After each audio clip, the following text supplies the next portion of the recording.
An evil, sick, corrupt machine. Which is why America is the way it is now. We are not running against a candidate. We are running against a machine. Oh, Vivek. Vivek Ramaswamy.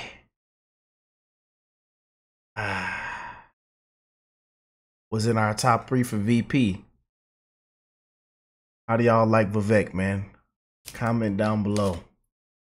Let's jump in. It's official. The king and queen have spoken. We called to say Michelle and I couldn't be prouder to endorse you and to do everything we can to get you through this election.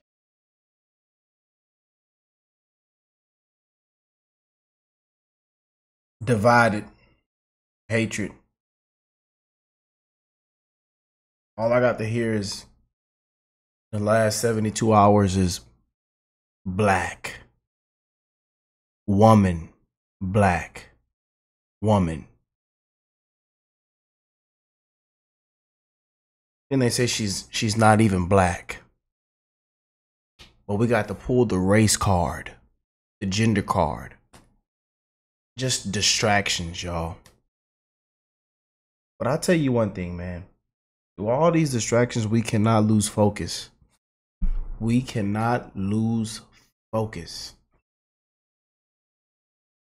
I know it's sick, man. It is sickening. And this is why we're at where we're at now. But you know, a divided nation must fall, man. And into the Oval Office. Oh my goodness. Michelle, Brock, this means so much to me. I am looking forward to doing this with the two of you, Doug and I both, and getting out there, being on the road. But most of all, I just want to tell you the words you have spoken and the friendship that you have given over all these years mean more than I can express. And all we hear is abortion. That's all I've heard. Abortion.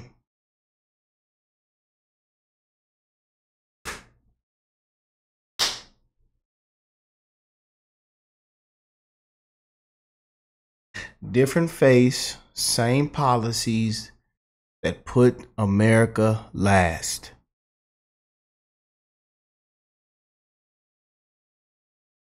Look at the last 3.5, 4 years. Look where we're at. Same policies, different face. They got a new puppet. They kicked out the old puppet, strings broke. Kicked old Joe to the curb. They got a new puppet with strings. That phone call reminds me of another famous Kamala moment.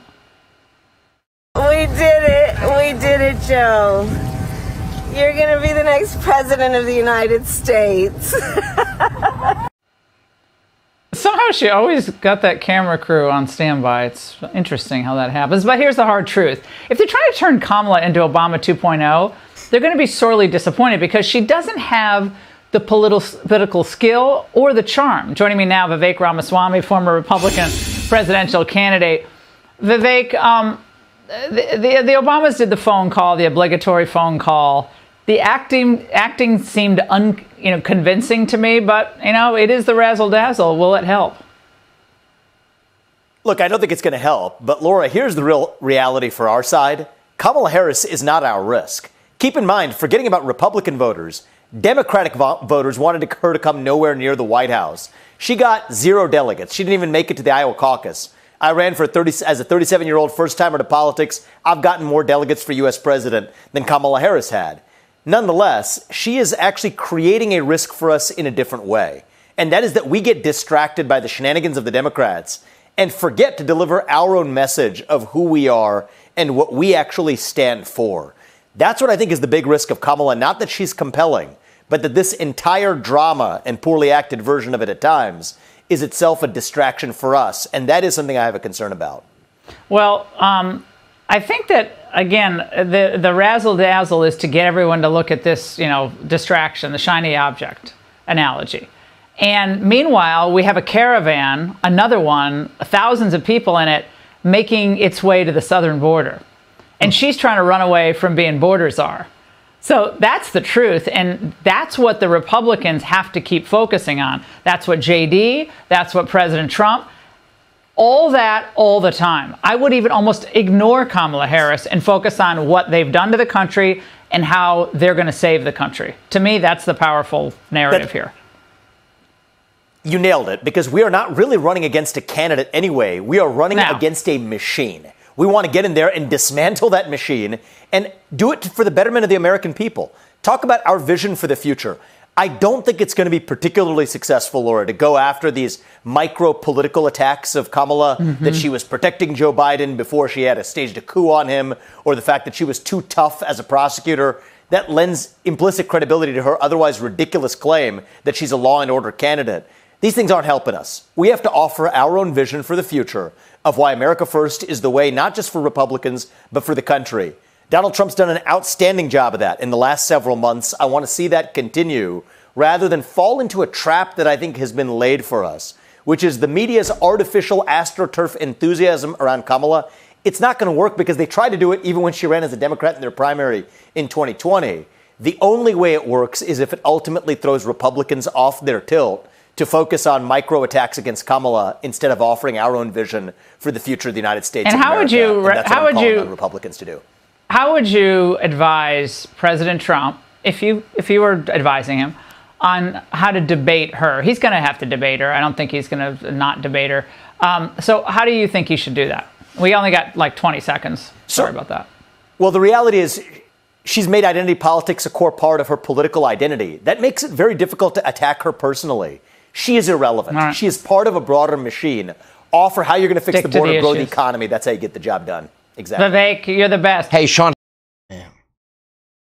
Oh, Vivek, man. Oh, Vivek. I like good talking Vivek, man. That fella. I like that good talking fella there, man. Boy, oh boy, oh boy. What a smart man. You know, but we cannot lose focus, man. We cannot lose focus. And I know you guys are sick of the race card, of hearing the gender, woman. I know. But that's their last hope they're running on. That's their last hope. Talking about the voters deserve this. And haven't got one single vote yet. Boy, oh boy, man. Can't make this up. Can't make it up, man. God bless you all and your families. I love y'all. I'll catch y'all on the next one, man.